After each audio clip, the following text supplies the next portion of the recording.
Hello everyone, Miss Carrie here from Miss Carrie's Creations with a Christmas layout that you can create using a few holiday collections. This layout is a single photo page that records a fun memory of these two at Christmas.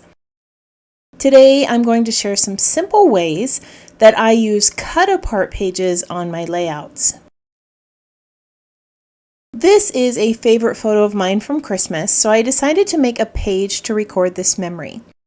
I have selected some elements from crepe paper for this page, and I'm going to be pairing them with this Christmas Traditions title. This has two separate pieces that you can use together or individually. On this page, I'm going to be framing the photo with these holly leaves. This package comes with two colors of leaves and some little red berries. I've also grabbed some holiday paper snips with these sweet little phrases that I want to use on my page. And I'll be using a few other items in my collection, so I'll make sure to place links to those in the description below. I'm going to start with a black plaid background, and I'm going to lay some white cardstock over it. My photo is going to sit in the center of the page, so I want to create a frame around it with those holly perspectives. Before I lay these down, I need to remove that vinyl layer from the front and the back of the leaves so that you can see the color a little bit better. I'm using a die tool to remove this layer, but tweezers also work. This vinyl is not that difficult to remove. I am trying to lay all of these out so that each cluster has both colors of holly leaves. I'm making sure that the colors opposite of each other match but are rotated or mirrored slightly. This variation of color is really pretty on this design against the black and white background. Now that I have a direction to go, I want to bring in a little bit of stenciling. I'm using a holly stencil with some Distress Oxide ink to create a few layers of leaves around the cardstock. I have masked off some of the areas of the stencil with repositionable tape to make sure I don't accidentally get ink in the other areas. With a blending tool, I'm going to color in the entire leaf, and then I'll add some darker color along the edges with a smaller blending brush. The smaller brush prevents me from getting too much ink along the sides and creates almost that vignette look on the leaves. I'm going to repeat this process on all four sides of the cardstock. Now that I've finished adding the leaves, I want to bring in a little bit of shimmer, and I'm going to do this with some glacier paste. I'm just going to use a spatula to apply a thin layer over the leaves. This paste is going to react with the Distress Oxide ink and soften it a bit, but I like how that looks. I'm going to finish adding the paste to the rest of the leaves and set this aside to dry, and then I'll start putting together my page. Off camera, I attached the white cardstock to the background with a little bit of stitching, and I added some berries using that stencil. I'm going to attach the holly perspectives in place using a little bit of adhesive, and you'll be able to see how this starts to come together. Now that all of these holly pieces are in place, I'm going to add my photo and embellishments. One of the things I wanted to share with you today is a way to use up those cut-apart pages or pocket card pages you have in your collection. We all end up with these when we purchase a paper pack, and sometimes I don't quite know what to do with them. As you can see, I have already cut mine apart, and I want to show you how to use them to create layers behind a photo.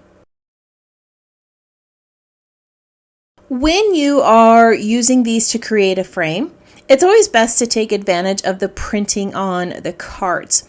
Some of these have built-in frames, and I'm making sure that I lay these so that the frame shows up on the side of the photo. Others have different patterns or prints that you can have peeking out along the sides. I like to mirror the colors or patterns on opposite sides. This creates the illusion that the frame goes all the way around. You can choose to have these go a little bit wonky or place them all perfectly straight. I like to move them around a bit and create different thicknesses as I add the cards. Now you're going to see here that I'm just going to fuss with them a little bit and rearrange them a little bit until I get the look that I want. If for any reason you need more of a pattern, you can cut those cards in half. I wanted the frame around this to be all green patterns, so I cut one of my cards diagonally and I placed it in opposite corners. Once I finished adding all of the cards around the photo, I can make it appear more cohesive by adding another frame around the entire piece, or I can add some stitching, which is what I'm going to do. So I'm going to go off camera and add a little bit of stitching, and then I'll come back and show you what that looks like. So here's my finished photo frame with those cut apart and pocket pages. Isn't it cute? The little stitching around the edges just creates a nice cohesive look, and it has some great little layers of textures, patterns, and colors here. I'm going to be adding a few embellishments around this. I'm going to start by framing the photo with some chipboard stickers in the corners. I have a large poinsettia on the upper left, and then I'm going to add a tree and a little banner on the lower right. On the large poinsettia, I'm adding a phrase from the paper snip sheet that says laughter. I'm also going to bring in some pine cones to each of these clusters. This adds a little bit more to the layers, and it's going to bring in some neutral tones. After adding the chipboard stickers, I grabbed a package of puffy stickers to add to the page. These are from the same crepe paper collection, so there are similar shapes and images, they're just smaller. I tucked some sprigs and florals within all of those chipboard stickers. Now, I didn't want to add too many because this page has a lot going on with the holly on the sides, and I want to make sure that the focus stays on that photo. The two girls in this picture are cousins, and they spend every moment they can together. This photo of the two of them laughing together at Christmas is a favorite of mine. It shows how much they care for each other, and seeing these faces and how much they enjoy each other just melts my heart. Now in the upper right corner, I added a phrase and a poinsettia. This helps to create the start of a diagonal, which is going to lead to the journaling at the base of the page. Alright, so I have finished adding all of the puffies and I've adhered my title in place. I'm going to start gluing down the berries near those holly perspectives.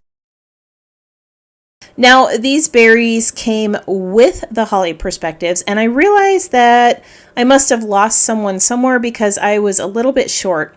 So I ended up just grabbing some pearls from my stash. These were a little bit of a different color. They didn't match exactly, but that's okay.